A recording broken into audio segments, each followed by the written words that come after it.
hold on. We have custom suits, and there are some suits that are $10,000. Some nice ass, stupid ass, custom, ridiculous, good looking pants. I think you have a pair of those. I don't know what you're talking about. Welcome back to Under Oath.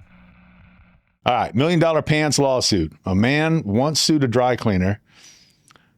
Really? For $60 million over a lost pair of pants. It was a judge.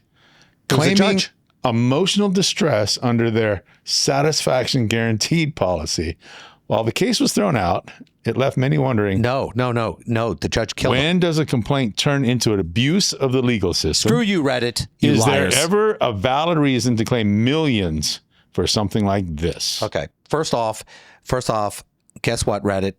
You lied. This is actual judge who did this. This was a case, I remember, where a judge went in there and tried to bully this dry cleaner over a pair of pants. Maybe he was trying to get the law changed. Maybe he was tired of seeing these kinds of lawsuits, and he wanted to show how ridiculous it could be. And he thought, if I show them how ridiculous it can be, they'll change the law, and I won't have to deal with these kind of... How do you know that the judge wasn't doing something good? Because they crushed him.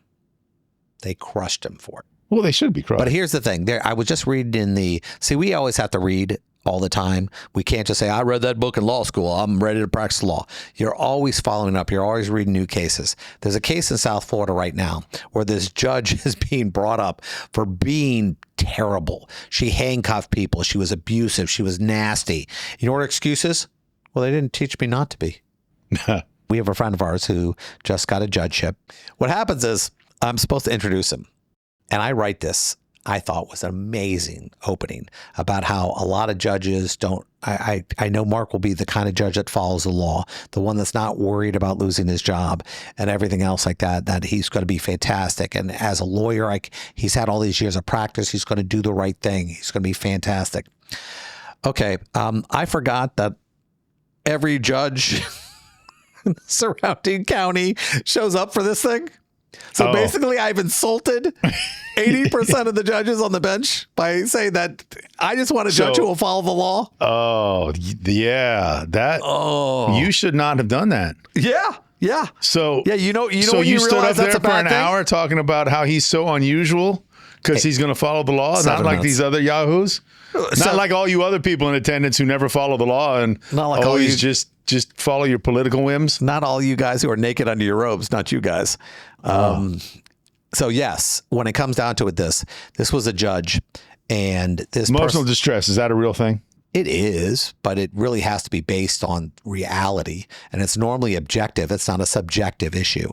You know, I can't say that this person is overly sensitive over pants, and I should pay them $3 million for losing their pants. I think you're losing some nuance there because it has to be somewhat subjective. It's like it's new war and aunts. I don't like it. Yeah, because losing a pet is not the same emotional distress as losing a child, is not the same emotional distress as being kidnapped. I mean, those are all things that are different. We can agree. So who's to say, right? And I know the answer to this. I am. The judge, who's the to jury. say that you can't feel that kind of loss when you lose a pair of pants? No, there has to be. The same kind of losses when you lose a kid. It has to be objective. There has to be an objective. It has to be reasonable. And it's not reasonable. It's not reasonable. Who decides if it's reasonable? Reasonableness is determined by a jury. And what happened in a jury gets to decide? Yeah. Is there some things we should not let a jury decide? Should we let a jury decide whether or not a pair of pants is enough to compensate somebody $60 million for? No, actually. I'm going to make the argument that we shouldn't let a jury even make that decision. No, you don't get it. You know why they don't get to make it? Because what happens when they award $60 million for the pants? You know what happens? The judge goes, no. Well, the defense removes for what's called remitter. Look at him with the big words, remitter. And what that means sounds like a Schwarzenegger straight to Netflix judge, movie. The remitter. Obviously, there was some sort of bias in the jury because no reasonable person could conclude that this type of damage could have resulted from these facts. See, these pants, my stuff, it fit my stuff real good, and I could never find a pair of pants. I think the judge was trying to make a point in saying, please stop this from happening in my courtroom or in courtrooms across the country.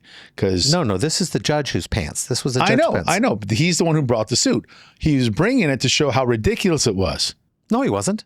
He was doing it because he's a jerk off. Well, that Sue could me. be. I mean, there's two possibilities. Yeah. No, he was Possibility actually A, not only that. He not only actually that, thought that he was entitled the to court money. found he was a jerk off. And those extra awards. Sorry, we're not paying you on the legal rules. You're a jerk off. Stop it. Franklin on that. They did not put that in the order. Of course they did. Jerk off. Is it worth anything? Judge's terms. Is it worth anything? Yes, the cost of the pants. Is it not anything more than that? No. But I had to come back up there twice to check on my pants that you lost. Don't care. Cost of pants. But I had to drive up here. It cost me an extra $1.25 to drive up Court here. costs and cost of pants. Sometimes you get your money on a small claims case. For example, this would be small claims unless the pants were Not over for $60 million. $5,000. No, they're not going to. That's the whole point. They're going to find it that there's no way these pants are this much. Hold on. We have custom suits, and there are some suits that are $10,000. Some nice ass, stupid ass, custom, ridiculous, good looking pants. I think you have a pair of those. I don't know what you're talking about. It was a gift. I know how you got it. I have one suit like this. I know how you got it. I don't wear them. I'm not saying you bought it. Somebody bought me a super custom. I'm not talking one where you just order it and the guy shows up. I'm talking one guy where the dude is Italian. He's been doing this for 30 years.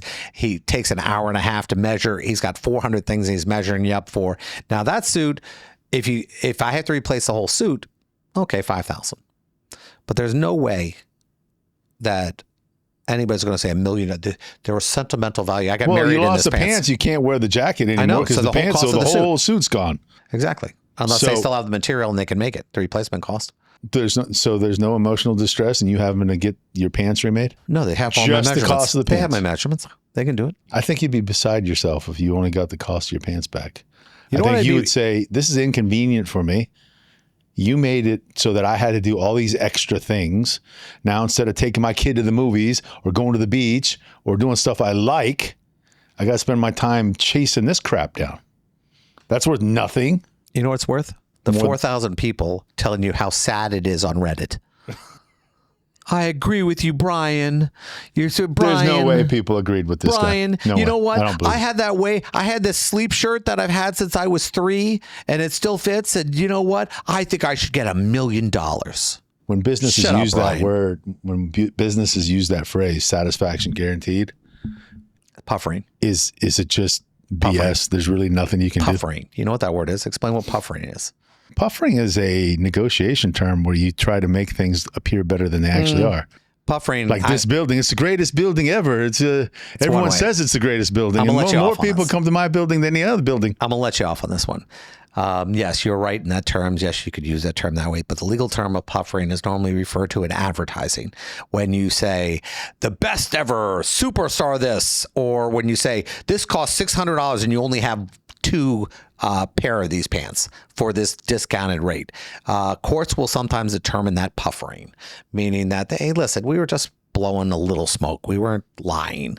Like the puffer fish. It wasn't blatantly. If you want to know. We were just kind of making it sound great. Satisfaction guaranteed. Well, we mean a reasonable amount of satisfaction, not each individual person's personal satisfaction. I wore these pants for 3 years, and now they're not fitting right. I'm not satisfied. I'm bringing them back. I still can't believe this judge wasn't trying to make a political He's point. Not. He's a bad dude. And was trying to actually get money. There's Google no way. Google it. Google judge sues I gotta talk to over him. pants. No. We need to find him and bring him in for an interview. No, he won't do it.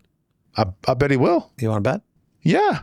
If he's going to sue a dry cleaner for $60 million, he would love the opportunity to explain why. You think after you've been considered the biggest tool in history, that's like us getting Casey Anthony. It ain't going to happen. Well, he didn't kill anybody. Yeah, he killed my soul.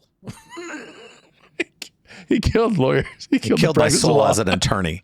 There are people out there who become they are the exception, but for some reason they become the standard, where that's what people think. The McDonald's hot coffee case, that whole way. Oh my God, I'm so offended. That was scalding hot coffee that burned layers of her skin off, and because the story was told a certain way, But here's the problem with it, and people here. Let me explain it because it's really easy to explain. Well, this is why I'm doing it. When it's difficult to explain, we let you do it. But on the McDonald's, the reason that was anything more than probably double the cost of her medicals was that they were getting sued for punitive damages. Punitive damages is a rare thing in a civil case where you get to sue somebody as punishment for what they did. What they did was so wrong that you actually get to punish them for it, and the jury can award any amount of money. And usually what the attorneys do in those cases is they make the argument, if you want this company, and in this case it was McDonald's, if you want them to pay attention, you have to make this amount so high that you get the attention of everybody in that company. Yeah, spilling a hot coffee on your leg, even resulting in skin grafts, sure, that's maybe a couple $100,000. You're not getting millions for that. But when you tag a company with a millions and millions of dollar verdict, you get everybody in the corporate boardroom's attention, and they cause the policy to change. That's the whole intention behind punitive damages. So it's punitive damages that got that award. She so high. also had significant medicals. She did have to have skin grafts. So that's what people don't understand. It wasn't just that it was suffering. There's some hot other coffee. issues. You know, that's the problem when we're dealing with the law. Craig and I argue these things sometimes. The issues we get are the lunatic fringe cases because that's what we're interested in. But believe it or not, these do come up on a daily basis when we talk about unreasonableness. And let's say people coming to you because they saw a billboard where they think because they fell down and scraped their knee that they get $1 million. The money that you see on a billboard is based on medicals. It's based on future damages.